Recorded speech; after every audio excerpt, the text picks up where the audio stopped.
Welcome everyone. We're so happy that you're here with us today at the Wheels Museum. And we're especially honored to have a wonderful friend of mine from a long time ago, John Taylor.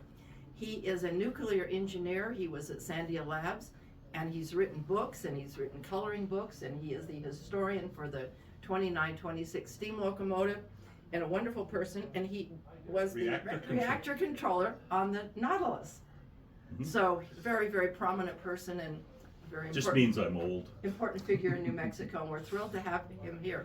And we have him here today because he was here on the site with the 2926 steam locomotive group. And if you would, John, tell us what you guys are doing here. Oh yeah, this is, thank you very much for the invitation, I'm thrilled to have you. I'm so pleased to be here. Thank you. Today we met here, we had our monthly meeting here because we're restoring the turntable and the access track to the turntable so that we can turn around somewhere. We've been restoring the 2926 since 2000, but the problem is it's very long. It's 121 feet long, and so we've got to have a place where we can turn around. And we've been working with the city and the state to acquire the permission to work here. And so we've cleaned up the area. We are rehabilitating the turntable. We now have access track back to the boundary of the city property, and we're getting permission from the other owners that go out to the main line so that we can operate there. So this is a big milestone for us to have access down here. Of course, eventually we'd like to be home ported down here rather than up at our 8th Street site, but that's a dream in the future that we continue to work on. But that's why we were here today. You know, John, really, we've known each other a long time. We have. And this is a very historic day. And we have been through some very difficult times. Indeed. Not personally with each other or anything, but as groups to try to make progress and save what we consider to be the most historic site in the world. For me, I don't know how you feel in the world, but for people from like us who live here, we love it so much. And the fact that you're restoring the turntable and bringing in track is magnificent for our community. It's magnificent. Agree. I cannot thank you enough. We also have news that we are putting in 440 feet of track parallel to our building to get private rail cars here so that when the 2926 is back home, it can pull people all over the world to Albuquerque and back to Albuquerque on excursion trips. And we hope to do exhibits in the meantime. We're all looking at the machine shop as a possibility and trying to do that. There's an effort to rebuild the part of the roundhouse. Indeed. So we're making some major steps. I think that you and I know we are looking for more help. Of course, we always need help restoring facilities such as these at the rail yards, restoring a locomotive, acquiring equipment, paying for things like insurance and so forth are all expensive. And so we do need that. The status of the 2926 is pretty good right now. We are essentially operational. There's always going to be stuff we fix. Sure, we're fixing an air compressor now. We're working on some valves that leak and this kind of stuff. But we just passed our annual FRA inspection, which is a major milestone. Yeah. And pardon me. And the locomotive, 2-3 weeks ago, just made another run down to Tractor Brewing for an open house. So we're out on the rails. It must have been last spring, but don't hold me on that. We actually came down to the rail yards for another open house. And so we are operational in that regard. But the main issue now is paperwork. You know, you've got to be able we won't own the tracks we're operating on. And you've got to have the insurance and the permissions, the joint use agreements. And those are complicated. Yes, they're certainly not impossible, but they're complicated. And so we're in negotiations and discussions with the city and with the county and with the state to do that. But the locomotive itself, she's beautiful. Oh, she is beautiful. Tell us more about the baby. Oh, okay. Tell us a little. You're the historian. Yes, Tell I us am. a little bit, because everyone loves her. Tell us a little bit about the baby. The 2926 was built in 1944 in Eddystone, Pennsylvania by the Baldwin Locomotive Works. She was one of 30 in the 2900 class, and she's one of only a couple that are left. Some of them were turned into razor blades, as were a lot of battleships and Navy ships after the war. She was rated for 100 miles an hour. When she's fully loaded with water and oil, she burns oil, never burned coal. She weighs 1 million pounds.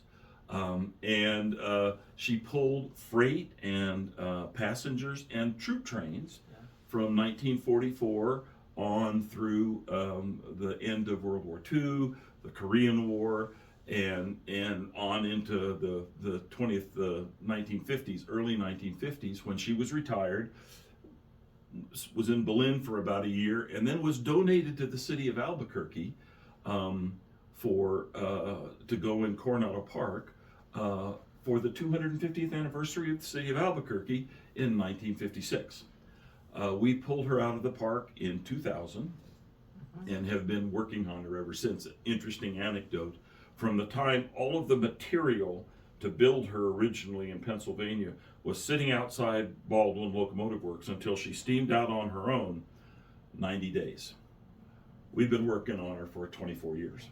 So it's a major task. It has been a major task. We were lucky. There were no showstoppers. There could have been some showstoppers when we first pulled her out of the park. Yeah. She'd been sitting in the park for 43 years and change. And so there could have been, it could have been a cracked boiler, could have been real damage to the chassis, but none of those things were there. She was in good shape. And were you there that day? I was not. I was there that day. I remember that. It was an exciting day when they pulled her out of the park. Yeah. We hired a Messer Construction who brought a bunch of Caterpillar tractors out, and they hopscotched her out and under the freeway and over to the Manal siding. That was an exciting day. I was not there, but I've seen the pictures. So we've been working on her. We stripped her down. There are photographs that we call the naked lady when she is just down to bare metal, and then started building her back up, and now she's gorgeous. She's just gorgeous. There are photographs on our website that people can go to see.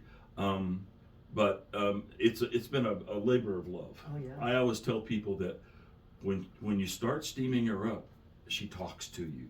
All the different sounds and the different sights of the boiler and the fire and the appliances coming to life. In the book that I wrote about the restoration project, I say it's the phoenix rising from the ashes, because she came back to life. And railroading is such an important part of New Mexico's history. New Mexico was a part of the New Mexico was sort of an isolated area. The railroads came in. The first railroad crossed Raton Pass in 1878. New Mexico is still a territory. We'd been trying to become a state since the Treaty of Guadalupe Hidalgo in 1848. Took a long time, but railroads made a big difference there because they allowed people from the east to see what we had in New Mexico and allowed our merchants and farmers to market their stuff back east without having to go 3 months on the Santa Fe Trail.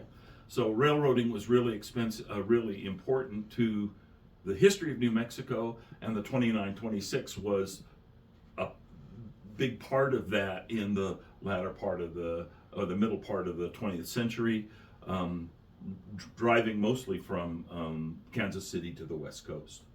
Oh, you're wonderful. Now I have a strange question to ask you. I call it the baby, you call it the lady. Why is a 100 million pound locomotive, as we know this is a railroad world, not called a man? Well, Do you know why it's called a woman? Same reason that you call ships ladies. Why? You know? I don't know. As far as I know, it's because you love them. Oh, I love that idea. Men love this lady. They're beautiful, yes, and functional, and strong, and elegant, and smart, strong. Just like all of us. That's right, just like all there women. You go. Just I like all that women. answer. I want to ask you something else too. In this 24 years of work, has it cost any money to get this baby going? Oh yeah, we've invested. I think we've invested.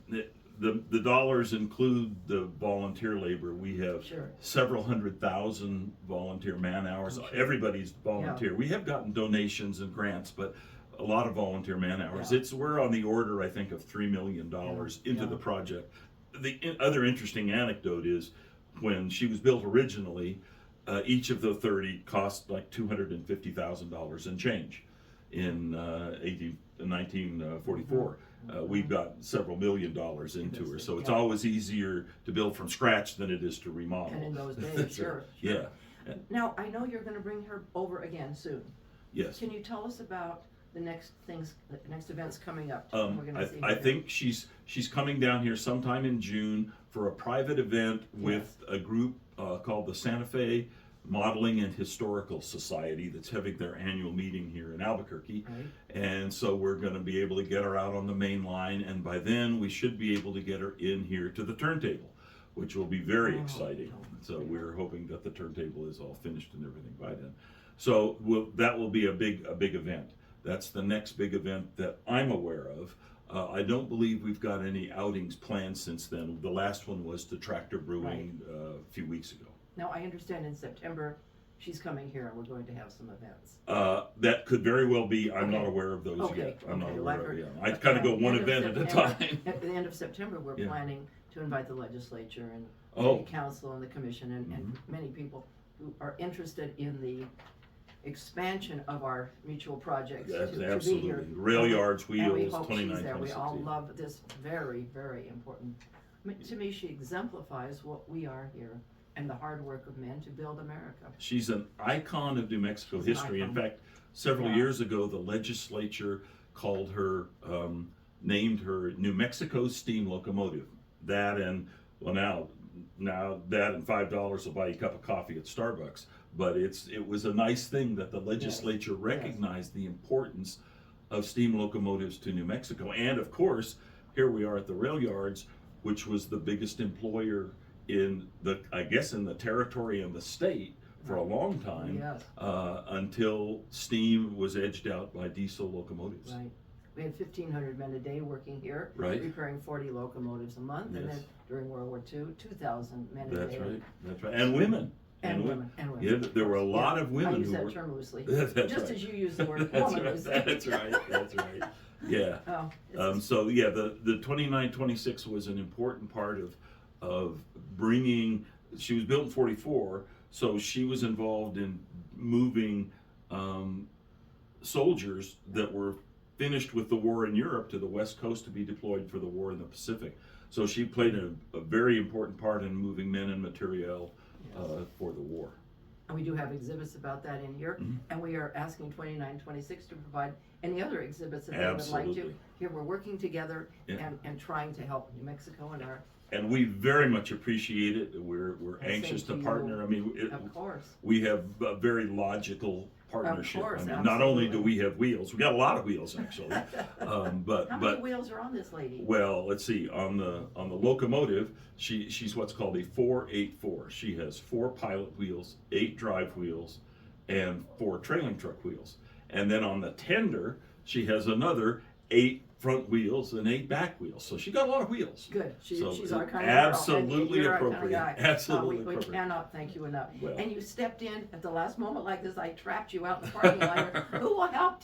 I appreciate the opportunity. And you're the perfect man. I love you, and I love what you're doing. I'm never shy talking about the 2926. So we're so appreciative of that. Well, thank you. Thank you. Thank you very much, Oh, Leba. thank you so very much. Thanks very much. And I think we mentioned that you're writing a coloring book for us for children, and we're looking for an illustrator. So we hope to have that ready soon. That would be wonderful. We wrote a coloring book. I wrote the history of the restoration project, which we sell at the site. And I put together a coloring book because people said, look, you need to have something for kids. And so it's a wonderful coloring book because it has a story. The story is about how the feral cats that live at our site scared away a bunch of raccoons who were trying to steal it. Yes. But another important part is that the illustrations are all original paintings by one of our members who passed away recently, Gail Van Horn. And what he's done is he's given us paintings, and then we have on the opposite page a picture that the kids can color in. I love it. And it's a very popular thing. We're trying to do the same thing for Wheels. I'm so grateful to Yes. you. So grateful Yes. to you. Thank you so Of much. course. So now, when are you open? Are you open for people to come and see you? Anybody, we're working down there Wednesdays and Saturdays Okay. from about 9 o'clock till about 2 o'clock, because we have to start putting things away in the late afternoon or the early afternoon. But we are there available, and we love to have visitors. We will give you the tour of your life. Fantastic, fantastic. So come to them on Wednesdays and Saturdays, and come to Wheels on Absolutely. Monday through Thursday and Saturdays and Sundays also. Exactly, exactly. So, thank you so much. Absolutely, Thank you so much. thank I'd you like very to tell you about a few upcoming events. On May 25th, the Chinese American contribution to the rail yards will be featured here, and Fred Friedman, who was the head of state transit, is going to give that presentation. There will be Chinese dancing and food. We're almost sold out. We have a few more spaces if anyone wants to come to that. Everyone who wants to come, so it's been a very popular item. On June 1st, we're having Western music at 11 a.m. with Doug Figgs and his Dachshund Dog Badger. We always invite the dog, and everybody loves the dog, and everybody loves Doug Figgs, and that's $10 a person if you'd like to do that. On June 15th, Ron Perea, who has written several books and is a wonderful historian, is going to come to talk to us about Route 66 at 11 o'clock in the morning on that day. On July 20th at noon, Steve Cormier, who is a movie star who has been in Breaking Bad, Wyatt Earp, is going to come and play music for us. That's $10 a person. That's going to be a great fun day as well. On August 10th, we're having a very interesting presentation by Phil and Roseanne Archuleta at 11 o'clock about the New Mexico historic markers. Yesterday, Wales Museum got a historic preservation award from the state, and this group did as well because they're putting historic markers all over the state of New Mexico. This is going to be, their project is specifically about women. Mm-hmm. So maybe 29, 26 could be a woman in that. I don't know if she's that kind of a woman or not. On August 18th at 2 o'clock, we have Joel Alden White coming to play country and western music, and he's a nationally famous musician, and that's $10. So give us a call at 243-6269 if you'd like to come to these events, and we'll book you. They're a great fun. Sounds like a wonderful set of events. We're doing a lot of programs all the Oh, time, yeah, and yeah. anytime you want to speak, you know that we want you. So Will. when this is over, I might grab you Get a again hold. I've and got- try to book you for I have real a couple speech. really interesting ones. I've got one on the restoration project, I want that. and one is a 1943 trip across New Mexico that was filmed by the Farm Security Administration's contract photographer Jack Delano. Oh, yeah. That has just pictures of places that are no more. Oh, So, yeah. well, the Yeah. answer to those is yes, yes, Okay, yes. okay. So don't leave my office, please. I won't. Don't leave my office. Okay. I cannot thank you enough. Of course. It's been Well, I wonderful to thank have you here, and we're friends for life, Yes. and I hope that goes on a long time, and I hope we see the progress that we've worked 30 years to make Indeed. happen here Indeed. for our community, save our history and our culture. Indeed. Yeah. Thank you so much.